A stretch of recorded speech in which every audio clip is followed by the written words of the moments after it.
Today we are making a 75% hydration sourdough loaf, the perfect balance between an open crumb and easy handling. I'll walk you through every step from mixing to baking so you can make this beautiful artisan bread at home. Let's get started. We will start with on Autolyse, which simply means mixing the flour and the water before adding the starter and salt. This step gives the flour time to hydrate, it builds gluten naturally, and it makes handling stickier, higher hydration doughs so much easier. So I am going to start by adding 500 grams of flour and 350 grams of water. We will add the additional 25 grams after the Autolyse when we add the starter and the salt. So we are going to mix these two together until we get a shaggy dough.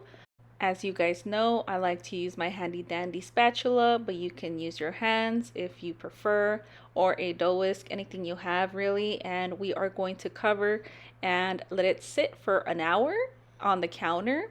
And here I am covering it with some plastic wrap, but then I remembered I wanted to show you guys how the dough looks. You can see here that it's easily ripping when I pull it a little bit. And then after an hour, you guys will see how stretchy this dough looks, even without the starter and the salt. So this is an hour later, and I am going to quickly show you guys. You guys can see that it is nice and stretchy. The dough is a little bit stronger than it was before, and now we are going to add 100 grams of our active sourdough starter. I like to mix my starter with the flour and the water really quick before adding the salt. So once you're done mixing these together, you want to add 10 grams of salt and 25 grams of water. I like to mix the salt and the water, that way the salt can kind of dissolve a little bit and it won't be too grainy on the dough. So once you put everything in that bowl, you want to go ahead and mix everything together again. I do like to use my hands because the water will incorporate better if I mix it with my hands. When you do mix this, your dough will look like it's falling apart. It's going to look weird. Just keep mixing until you start to get a very, very shaggy dough. And I like to do a few slap and folds. This is what your dough should look like after you mix everything together. It's going to be more on the watery side, or the hydrated side, I should say. And it's going to be a little bit stickier. So now we cover and we let it rest for 30 minutes. After the 30 minutes, we're going to do our first set of stretch and folds. We're going to grab the dough from one side and fold it over, turning the bowl, doing it again all the way around 4 times. And then I do like to pick up my dough and do a few slap and folds. I feel like this helps my dough get strong and nice and smooth, and I feel like I can see the rise better. So I like to shape it into a ball, and then we go ahead and cover for another 30 minutes, and then we will start on our second set. This is what the dough looks like, super soft, super smooth, and this is what I'm looking for when I do my stretch and folds. This is the second set right here. You can see that the dough is nice and smooth. You can see some bubbles. So now I am going to be doing some coil folds. I feel like this helps my dough be very easy to handle. I've gotten comments on how I get my dough to look this smooth and so easy to handle.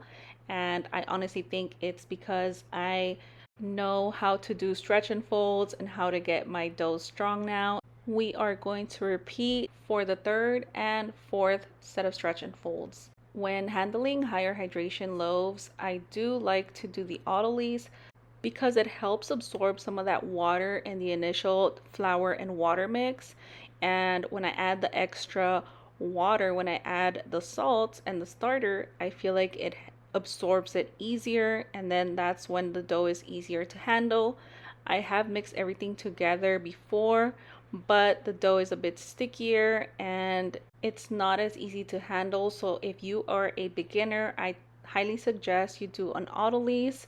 That way your dough can look like this when you are doing your stretch and folds. So now that we are done with our fourth set, we are going to let this dough bulk ferment on the counter until it doubles in size, or when it's jiggly and it's not sticky to the touch and it's easy to pull off from the bowl. You're gonna see here how easily it came off of my bowl. The dough had bubbles everywhere. I like to use my glass bowl just to see all the bubbles on the bottom, and you can see here, look at how easily it's trying to like glide off basically. I love to see this part because it just makes me feel like I did a good job doing all of the stretch and folds and the bulk ferment. So you can see here my bowl is nice and clean, and now I'm just going to shape my dough. I don't laminate my dough unless I am going to add some special inclusions in the middle, maybe like some cinnamon sugar. I would probably laminate here and then add all of the inclusions, but since I am only doing a classic loaf, I'm just going to gently shape this dough. You want to be very gentle when handling this dough. You want to do a quick little pre-shape, and then I let it sit on the counter for about 10 to 15 minutes, and then I am going to do the final shape, and I am just going to flip over my dough and do a double caddy clasp. I've been enjoying doing this method lately, and I've been doing it non-stop for a couple months now, and I love it. I'm going to plop it into my banneton, and I am going to stitch it up a little bit. I like to stitch it up just because I feel like it gives me a higher rise when I bake, and I don't know, I just like doing this step. I just feel like my dough looks super pretty and nice and tight. You can see here I'm just grabbing one side, pulling it over towards the center, and then I like to put this in the refrigerator for 12 to 18 hours so it can do its cold proof, and then when I am ready to bake, I just take out my dough and bake it. Here I'm showing you guys, if you do a poke test now, it won't do anything. It just bounces back really quickly, and that means it is under fermented. So you want to put this in the refrigerator so it can finish doing its second rise there. And now I am ready to bake. I am going to do a simple score across the dough. I like to do one slit and then go over it once again just to get a cute little ear. I love getting those cute little ears. I feel like my loaves look super pretty.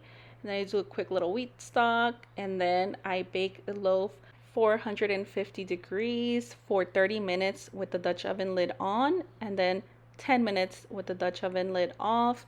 And this is what the loaf looks like. It looks so pretty. Look at that cute little ear. I love it. And I am going to cut this open for you guys so you guys can see the crumb. Usually with a 75% hydration loaf, you get a bit of a more open crumb than if you do a lower hydration loaf. So this is what it looks like. It is so fluffy and so soft. I wanted to show you guys little tips on how to handle stickier dough. I know this isn't a super high hydration loaf, but I hope you guys enjoyed today's video. If you made it to the end, thank you so much for watching. Please give this video a thumbs up and subscribe to my channel for more. And I'll see you guys in my next video. Bye guys.